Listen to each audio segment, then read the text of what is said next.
walhamdulillah wassalatu wassalamu ala rasulillah. Rabbi shrah li sadri wayassir li amri wahlul 'uqdatan min lisani yafqahu qawli. Assalamu alaikum wa rahmatullahi wa barakatuh, and peace be upon you all. Welcome. Thank you for bringing your heart. Let's start by renewing our intentions. This is the way that we show reverence to Allah subhanahu wa ta'ala for coming to a space like this and coming to learn and, renew our intentions so that we maximize what our heart takes away from being in a space like this. The topic I have for today is on coping with uncertainty. And the reason I chose this topic is because I know that a lot of people today are struggling with this, and with everything happening in the world, there's so much uncertainty that we're facing every day, and so many people, their worries are increasing in times like this. And a lot of times our worries are about, of course, the future. That's what worry essentially is. It's about the future. It's about what we're going to experience tomorrow. And, many people today are experiencing great heaviness, worry, fear, and all the what ifs of what could be, essentially, right? So many things up in the air. But essentially, when we struggle with coping with uncertainty, we are struggling with the fear of losing security on some kind of level. That's what the experience of facing uncertainty is. It looks like you're really essentially fearing the loss of some form of security. So today I'm going to break down, the holistic. It might take two sessions to do this because it's a very extensive topic. But today, inshallah, I want to break down what the holistic experience is of dealing with uncertainty. So what happens to us spiritually? What happens to us, on a physio-psychological level? So physiologically and psychologically, because they interact, right? Everything interacts, not just as I'm sure you've seen me do. I always talk about the psychological experience in relationship to the spiritual experience, but our psychological experience also interacts with our physical experience, right? They're related. So inshallah, today I want to break down that holistic experience of what happens to us on a physio-psychological level, what happens to us spiritually when we're constantly worried about the future, and also how to take care of ourselves spiritually and how to take care of ourselves on a physiologically and psychologically as well, and what happens to us behaviorally and how to take care of ourselves. So first, what is uncertainty? Uncertainty is not just something that we face at times, even though we treat it as such at times. We think uncertainty only comes up certain times, but actually uncertainty is a constant in our lives. It is a constant in our human experience. Right now, as we are sitting here, we are facing uncertainty. Our breath, the next breath is uncertain. Although we live our lives like we're guaranteed the next breath, right? Where we're going to be, in an hour is uncertain. If we're going to live till tomorrow is uncertain. So uncertainty is a constant. You don't know what the next moment is going to bring. You don't know what I'm going to say next, right? So it is actually a constant and something that is a natural part of our human experience. But of course, there are some uncertainties that trigger more fear and difficult emotions within us than other uncertainties, right? Although the companions, radiallahu anhum, they lived their lives with this firm belief. They were very much connected to uncertainty to the extent that they lived their life, they lived their day not guaranteeing that they're going to reach the evening, and they live their evening not guaranteeing that they're going to reach the day. So we treat uncertainty oftentimes as if it has no place in our lives. We expect that we should always be certain. I should always be certain about what my life looks like. And even though I know that we know that that's irrational and it doesn't make sense and it's not true, if we actually evaluate how a lot of us function, you will see that you live your life, a lot of people live their life with this expectation that things should always be certain. I should always know the answer to every question. I should always have a good idea of what's going to happen tomorrow. I should always have a plan, a 5-year plan. I should always have this and this sorted out. We are constantly in planning mode. We are constantly in tadbir mode, which we talked about this before. The constant preoccupation with yourself and what's going to happen to you and what the plan is and what the future holds. This is something that unfortunately the human being falls into, this over planning, forgetting that Allah subhanahu wa ta'ala is in control, forgetting that Allah subhanahu wa ta'ala is the ultimate planner, is the greatest of planners. So this is a reality that we have to always evaluate. How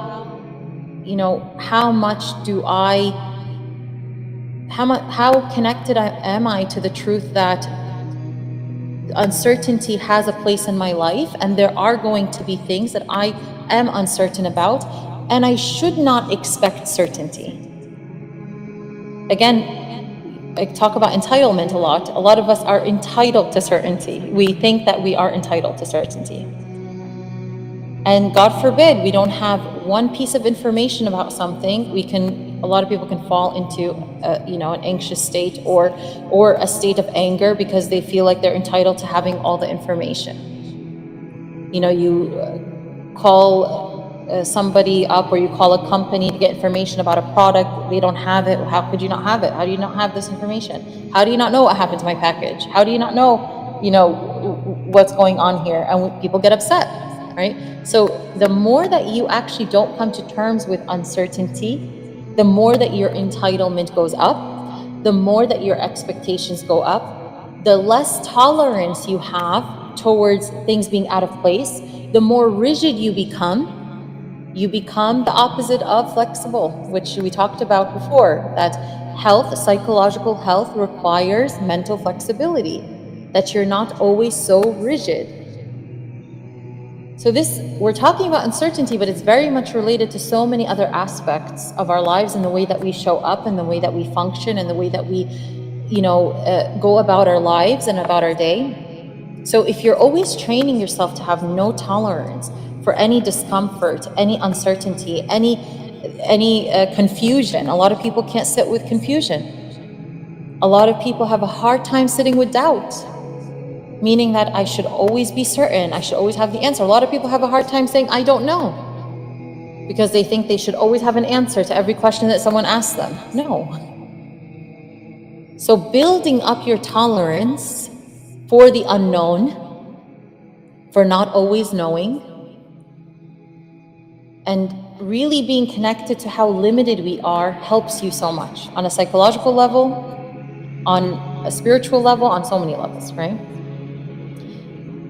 So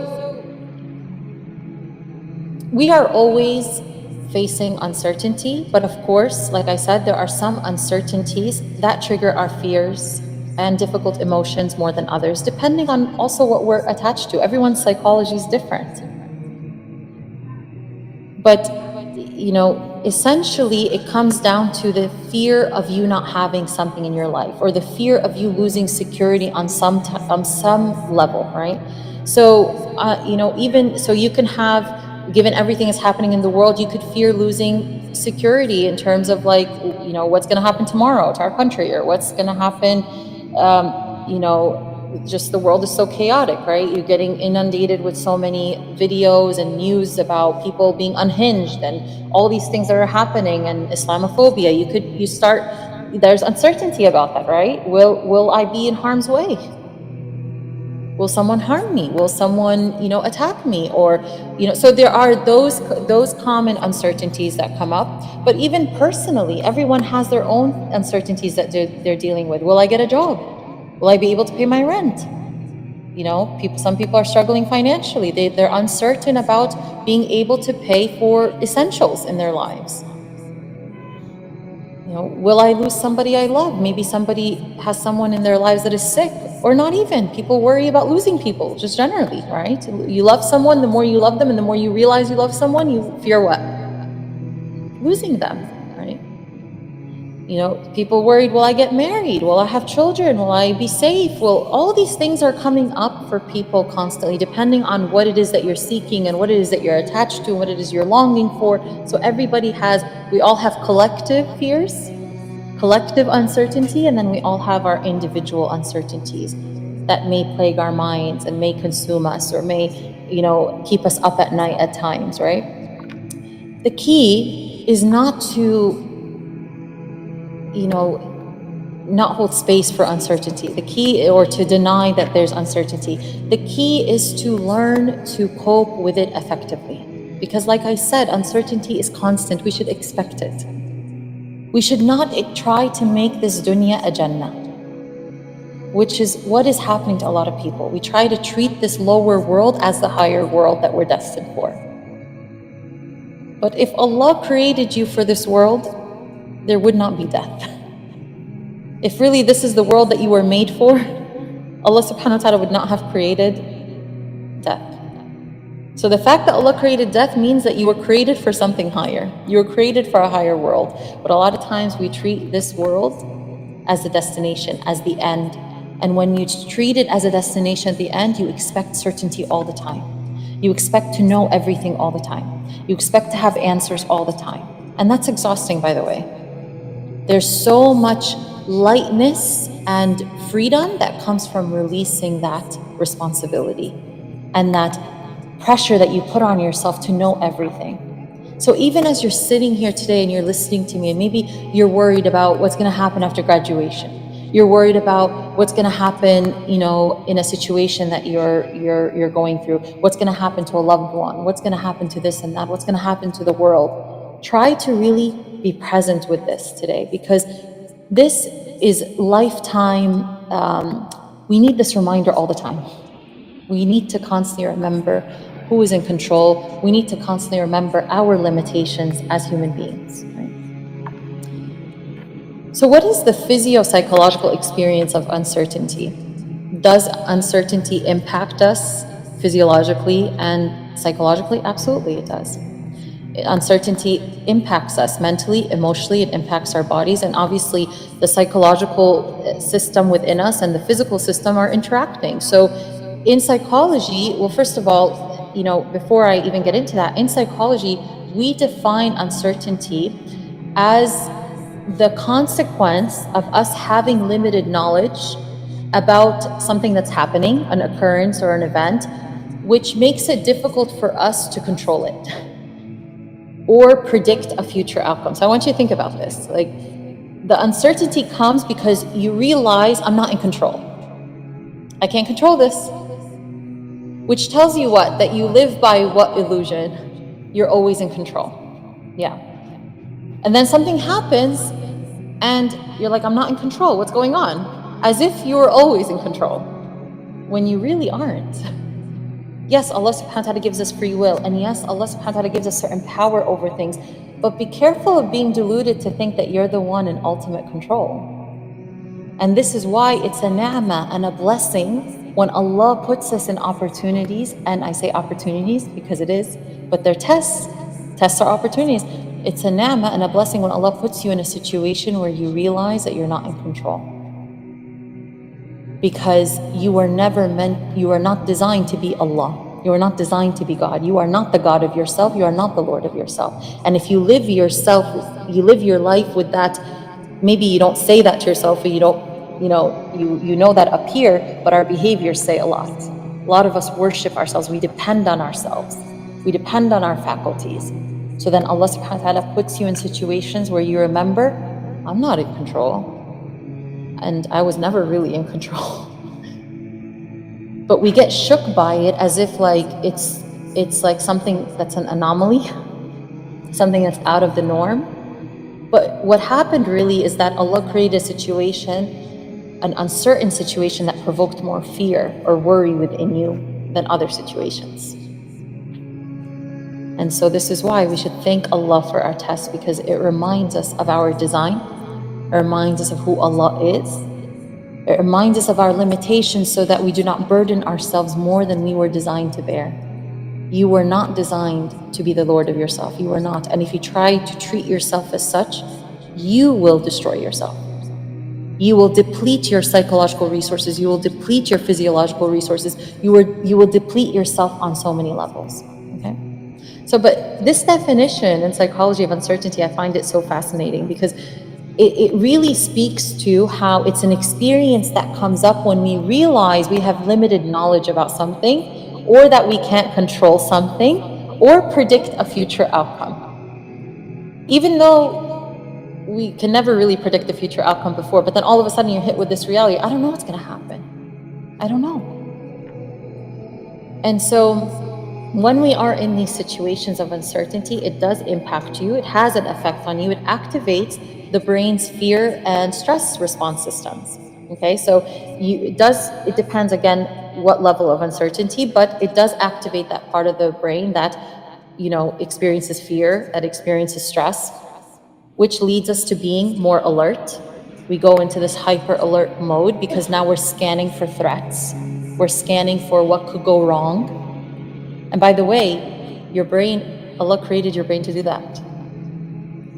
On a psychological level, Allah created your brain to pay attention more to potential threats or to negative stimulus than positive stimulus.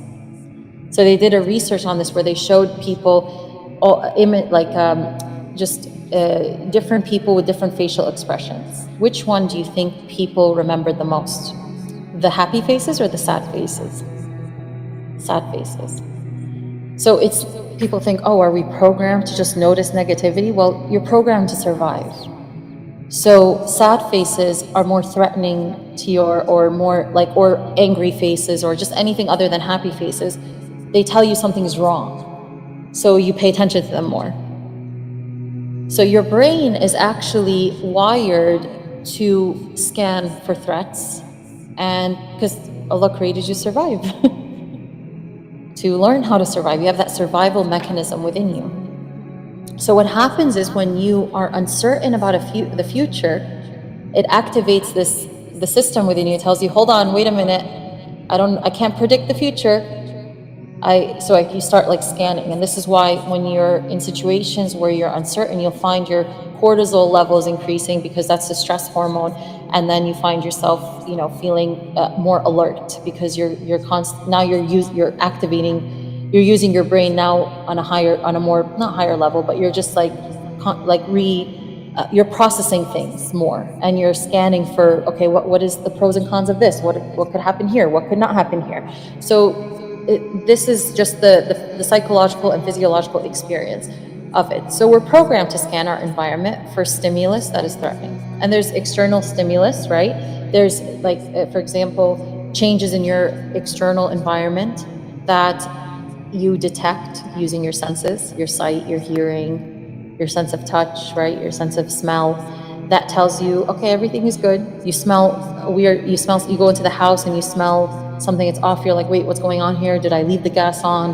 So Allah subhanahu wa ta'ala gave you this ability to detect, right? And then you have internal stimuli, which is the changes within your body. For example, you feel pain in your body, that's an internal stimuli. It tells you, okay, something is off here. So all these things, even though they might be difficult at times, pain is difficult at times, but Allah subhanahu wa ta'ala gave it to you so that you can ultimately be safe, and you could ultimately understand what you need, and ultimately understand the direction of where to go. Like if you're in pain, you got to go to the doctor, right? If you didn't have pain, you wouldn't really have a reason to go, right? Pain is what tells people that they need to do something or there's something wrong. Drop in blood sugar, so we have these. We're programmed to scan for these stimuli, right? To make sure that we are maintaining our survival. So uncertainty does that. And what's really even more fascinating is that, we're trained to study the different aspects of the brain and how they relate to our emotional experiences and various disorders. And what's really interesting is that there's a specific part of the brain that is associated with processing and regulating uncertainty. Does anyone know what part of the brain that is? It's the prefrontal cortex, which is the very, very forefront of your brain. And I've talked about this before. This was a big part of the development of my heart over mind and ego method, and why I talk about leading from the heart and not from your mind. But the mind is fascinating. I don't deny that, even in my method. The mind is fascinating, and the brain is unbelievable. The more that I study it, the more that I'm in awe of Allah subhanahu wa ta'ala is design, and it's a miracle in itself, right? That you can't study the brain and not remember Allah, because there's no way that other than Allah, there's no way that Anything else could have created something like this, right? So it's a fascinating tool that Allah subhanahu wa ta'ala gave us. It's advanced. And amongst all the various parts in the brain, the prefrontal cortex is the region that we call as like the execution center. And it's the part of the brain that helps us engage in high order cognitive functions, right? The planning, the decision making, all the things that you are constantly engaging in that promote stress, right? Of course, it helps us with so many things, but it's involved in all of these higher order thinking processes, reasoning, processing also uncertain situations, making difficult decisions, you constantly being in that over planning mode. So it's basically this execution center within your brain that helps you engage in complex thinking processes or cognitive processes, right? And so it's what allows us to also regulate our behavior. It's what allows us to control impulses, to make rational choices. So ultimately, it's designed to help us achieve our goals and work towards our goals. But like I said, this is also the part of our brain that if we don't know how to treat it, we will not be able to regulate our stress. We will not be able to regulate how we process things. We will not be able to regulate uncertainty or learn how to cope with uncertainty effectively. But what is really miraculous is that this is the part of the brain that is responsible for these high order cognitive functions, this execution center, we call it, that is supposed to help us engage in all this higher order functioning, differentiates us from animals, making us the most advanced beings. And yet this is the part of the brain that we humble to the ground at the end of every rak'ah. Why? Why would this most advanced part of the brain be the part of the brain we humble in every rak'ah? Because Allah subhanahu wa ta'ala is constantly reminding you who is in control, and that through humility and through humbling yourself and all the faculties that Allah gave you, that is how you rise. That is how your heart rises. That is how you are able to truly function. That is how you're able to align with your design. That is how you're truly able to function effectively in this world and face uncertainty and navigate this human experience where uncertainty is constant. But it's not a coincidence. Every time you humble yourself in sujood, you're remembering, I am not the one who's in full control. I am not the Lord of myself. I do not have to know everything. It is okay to not know. It is okay to have limited understanding. It's okay that I have a question today that might not be answered until a few months from now. It's okay, I don't know where my solution is going to come from, when my dua is going to be answered. It's okay that I don't know what's behind this closed door. It's okay when I don't have an answer to the job that I'm interviewing for. It's okay, it's okay, it's okay. I am in the hands of the one who does know. I am humbling this mind and placing it into the hands of the one who has supreme control, full power. La hawla wa la quwwata illa billah. There is no power or strength except by Allah subhanahu wa ta'ala. And we forget this. And I talked before about the power of this dhikr, right? La hawla wa la quwwata illa billah, and how it transforms people's lives. How when people find themselves, subhanAllah, this dhikr, a lot of times people don't start accessing it until they find their backs to a wall. Until they find that they have tried everything.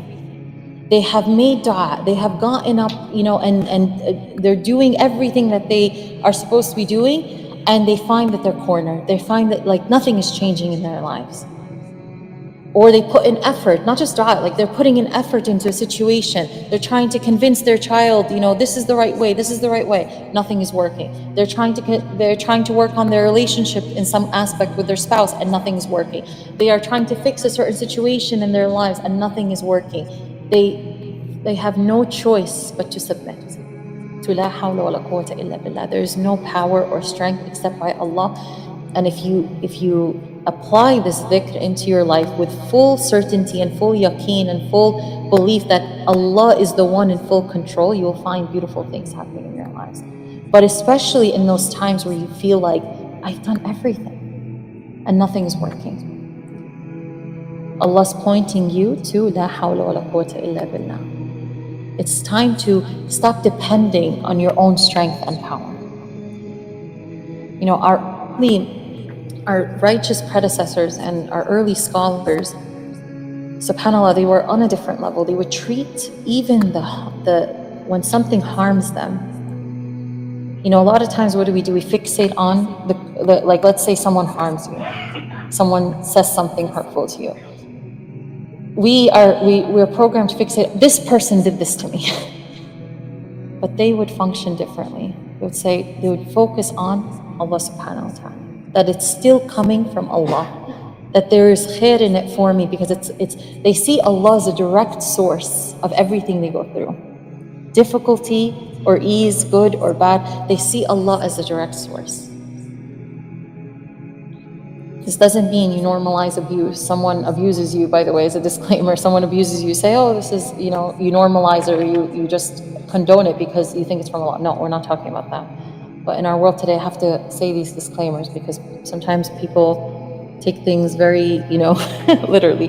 But they had this, what I'm trying to say is that they had this linear interaction with Allah, or this direct interaction with Allah, where they saw Him as the source of everything. So when they would be mistreated by someone, they would reflect on, maybe there's perhaps something that I did that Allah is, displeased with me, and He's putting me in this situation, perhaps to expiate my sins, or perhaps to put me in a situation where I'm going to learn something. So they always were looking at, what is Allah doing for me? And that Allah is the source, and He is the one in full control. This prevents a lot of resentment in life, because a lot of times you fixate on the creation. People fixate on the creation, good and bad. Like, they get a blessing, someone treats them well, they don't see Allah. Someone's kind to you, you should see Allah.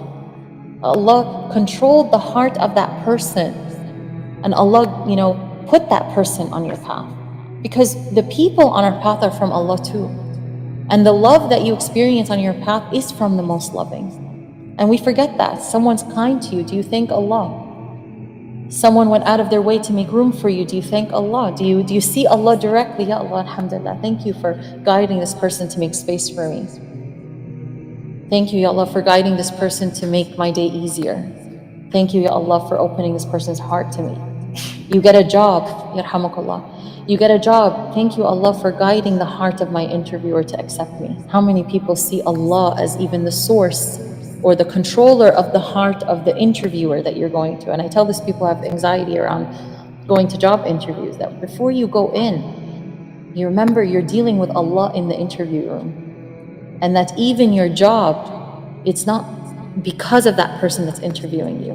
It's because of the one who controls the heart of that person. And if that job is good for you, and is good for your dunya, and is good for your akhirah, then Allah will control this person's heart to be open towards you. But we should develop this, train ourselves to go out into the world looking for Allah, seeking Allah, and seeing Allah as the source of everything that happens to us. So you'll be walking on your way to school, but you're with Allah. And you're interacting and all these things, but you're looking at all of these experiences are from Allah subhanahu wa ta'ala. Nothing is a coincidence. This topic is not a coincidence. So,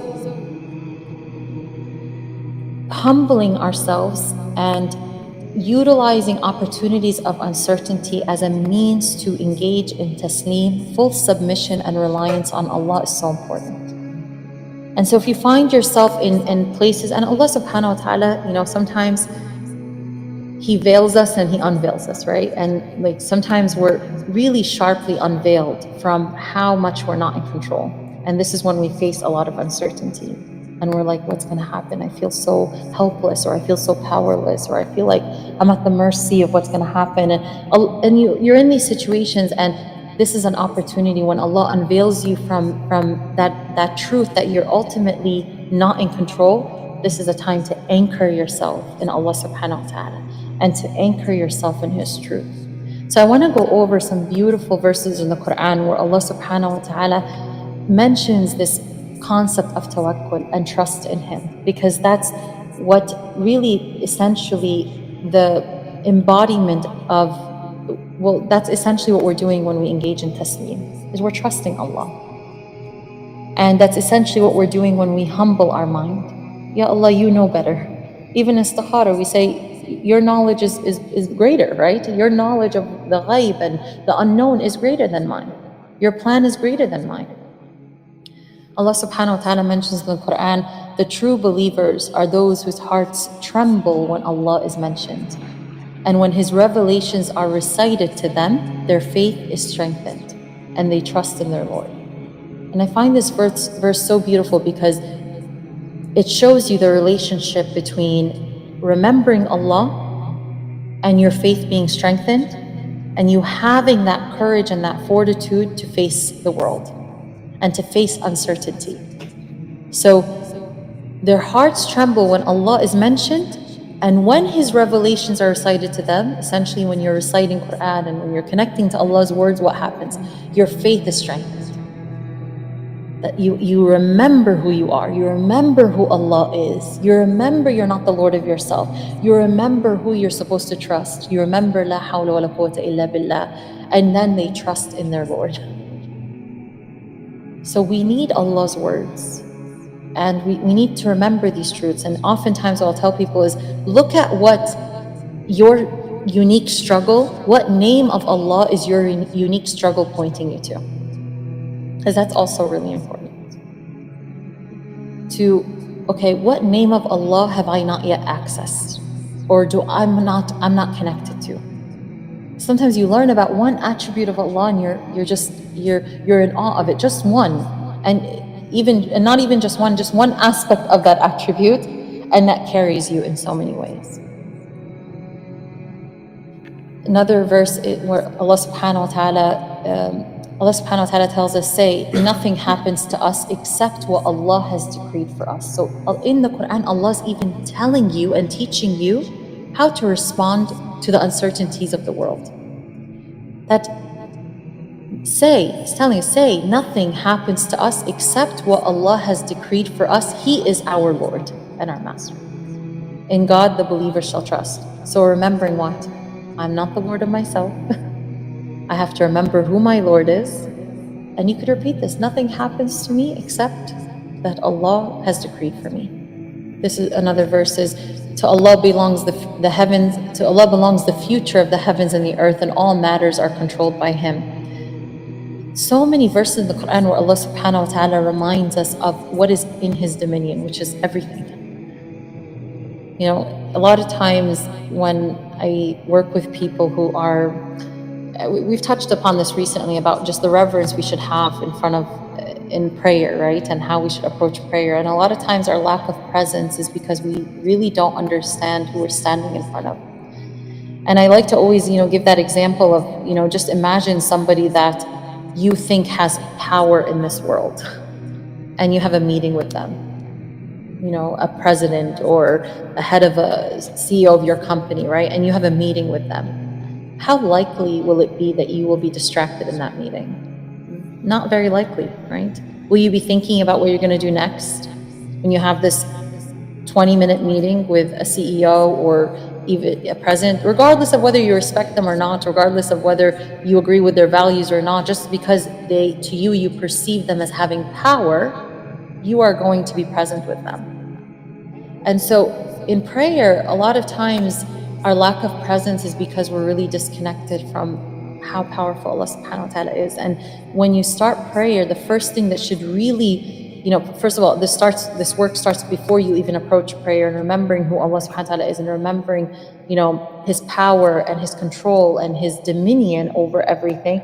But also, the second you say Allahu Akbar, that God is greater, that should really ground you, and you remember, wait, no, nothing is more important than this. And that should be an anchoring, it should have an anchoring effect on you. But this is related, the reverence we have for Allah and remembering His power is very much related to how we cope with uncertainty, and and the trust that we should have in Allah subhanahu wa ta'ala during these times. Because when we are unable to really control it or unable to balance it, it does speak to this lack of understanding of who Allah is. Just as our lack of presence, it can have psychological components, but it also has that spiritual component where we're disconnected from who Allah is and His power over us and His greatness and His control. Allah subhanahu wa ta'ala says in the Quran, if you ask them who created the heavens and the earth, they will say, God. Say, why then do you set up idols beside God? If Allah willed any adversity for me, can they relieve such an adversity?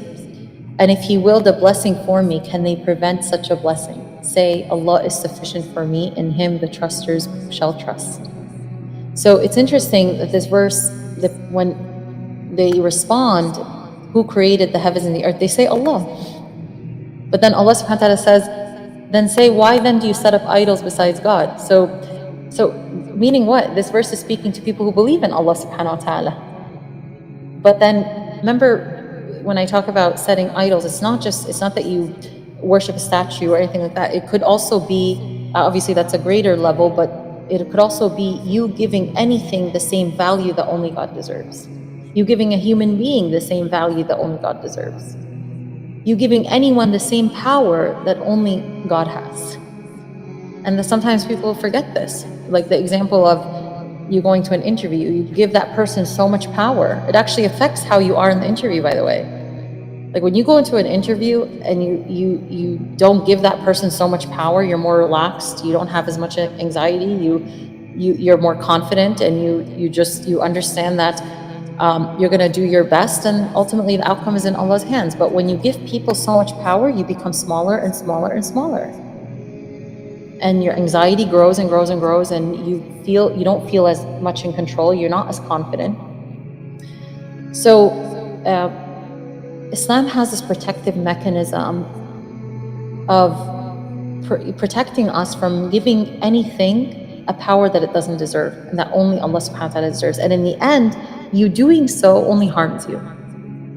So always remembering to ask yourself, like, what power am I giving to this situation, or what power am I giving to this person? And trying to redirect your heart and saying, no, hold on. Only Allah deserves this much power. Only Allah is the one who has this power. Only Allah deserves me to be this concerned. And Allah is in control of that person that you think has so much power. Even Trump, right? So as you watch all these news and you see all these things he's doing, remember who's in control. Remember that Allah subhanahu wa ta'ala is in control. And don't be deluded by the illusion of control that people have. Next thing is being in the moment. Uncertainty, and when it's hard to cope with, it has a lot to do with you being in the future and you forgetting the power of the moment that you're in. And so, as I always say, the present is the most sacred space. It's the most important space. It's the only space that truly matters. The future is an illusion. It has not yet existed. The past has passed. It's no longer a reality right now. The only moment that is real is right now. And so the present is the only space where you can make a change. You can take a step towards progress. It's the only space where you can connect to Allah subhanahu wa ta'ala, and that's why it's the most sacred space. You cannot truly connect to Allah if you're in the future or you're in the past. You need to be in the moment, connected to your heart, connected to your breath, connected to where you are in the moment, to be connected to Allah subhanahu wa ta'ala. But if you're wandering off in the future, if you're wandering off in the past, you cannot really be nourished by the moment that you're existing in, and you cannot truly connect to anything, starting with Allah subhanahu wa ta'ala, but also to your experiences. Even right now, if you're off in the future, off in the past, you can't truly derive great nourishment from this talk. If you're talking to someone, you can't really truly be nourished by the experience of meeting somebody or being in their presence if you're not even being present with them and what they're saying to you.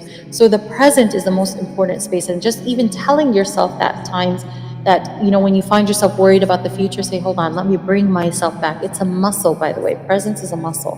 And I mentioned this in my home method as a psycho-spiritual muscle, because one of the psycho-spiritual muscles I talk about, because we forget that we have to work on it. We have to work on strengthening these muscles within us that are not physical, that are psychological and are spiritual, that we often neglect, and we try them one time or work on them one time and we think that's good enough. No, they require daily work. They require daily effort. So constantly bringing yourself, even as you're sitting here right now, bring yourself back to the moment.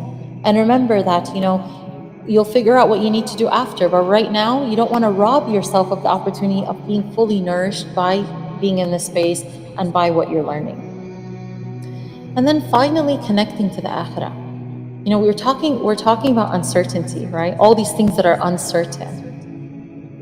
The biggest mistake that the human being makes is that they are attached to all the uncertainties, forgetting the real certainty, the most absolute certainty, which is that our life is temporary and that we all have an inevitable end.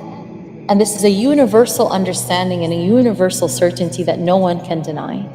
And yet, we preoccupy ourselves more often with all the uncertainties of the world and all the uncertainties that can happen in this temporary period of life, while disconnecting completely from the greatest certainty, which is that we all have in our book written the time, the day, the place in which we meet our inevitable end. That's already written for all of us.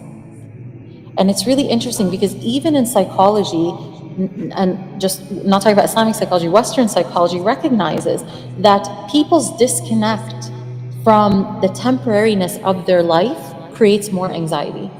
So in existential psychology, we know that the more that a person does not come to terms with the fact that they are going to die, it creates heightened anxiety and distress for them in life. And that the more that a person can actually come to terms with the fact that life is temporary and that I'm not here forever, what it does is that it makes them more alert, it makes them maximize their life more. And they give examples of this from, you know, people who get the news that they are going to, who have an illness and they get the news that they're going to die. They find that something powerful happens, which is that they become awakened and they become, their connection to what truly matters becomes sharpened. So don't think that you connecting to that certainty is going to make you this passive and morbid person nobody wants to hang out with. No, it actually makes you alive. It has a psychologically awakening effect because it makes you actually realize what truly matters. And we know this in our culture. We say things like, when you're upset about something, ask yourself, will this matter in a year from now? Will this matter 5 years from now? Because why do we tell people to do that? Because sometimes you can really not have perspective over what matters. And there's nothing that gives you more perspective than being so connected to the certainty of the akhirah, of the hereafter. You're meeting with Allah subhanahu wa ta'ala, of Jannah, that you're destined for a higher place. And the more you're disconnected from that, this becomes your permanent reality. Every uncertainty that you face in this world is going to shake you, is going to destroy you. It's going to unanchor you. And you're not going to feel like you have grounding. And, so when I say connect to that certainty and connect to the certainty of the hereafter, it's essentially treating it as real as you are going to meet your friend for coffee after. That's a reality. You don't know if you're going to make it, but you treat it as a certainty, right? You treat it as a reality. You have a class coming up, you treat it as certainty. I have a class coming up, I'm going to go, right? You don't, subhanAllah, even though there might be a million things that can come up, and actually it's not very certain, you treat it as certainty. You have a vacation coming up, you treat it as certain. And you can envision it. You look up all the places you're going to go to. You know what the hotel looks like. You use the Google Maps, and you're able to picture everything, and you do all your searches, and you look up the excursions, and you paint this reality, and you treat it as a certain thing that you're headed to. And what does that certainty do is that it makes you prepare for it, and it makes you look forward to it, and it makes you actually maximize the time that you have, right, during the vacation. So the more you treat something with certainty, the more that you actually become connected to it. So it's interesting that people have a hard time saying, well, how do I live my life with this connection that the hereafter is certain? How do I live my life with like that? You do it the same way that your next class is certain, that the sun is setting is certain, that you're going to go home. We treat all these things as certain. You know what that feels like, right? You know what treating something with certainty feels like in your human experience. It's just transferring that to the akhirah and saying, that's inevitable. I'm headed there. That's inevitable. I have already an appointment with Allah. That's inevitable. It's like khalas, that's inevitable. Just like you go to class, it's a reality. It just we're veiled from it. It's as simple as that. It's simply a veil that keeps you from seeing that world.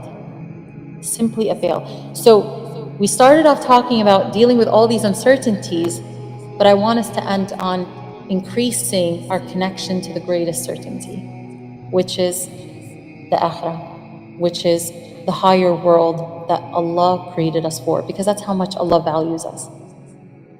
He values us, so much that He did not create us for this lower world. And like I said, if He created you for this lower world, He wouldn't have created death. If He thought this was all you deserved, or this is all He wanted to give you, if He thought that this is all He wanted to give you, He wouldn't have created death. But He wants to give you so much more.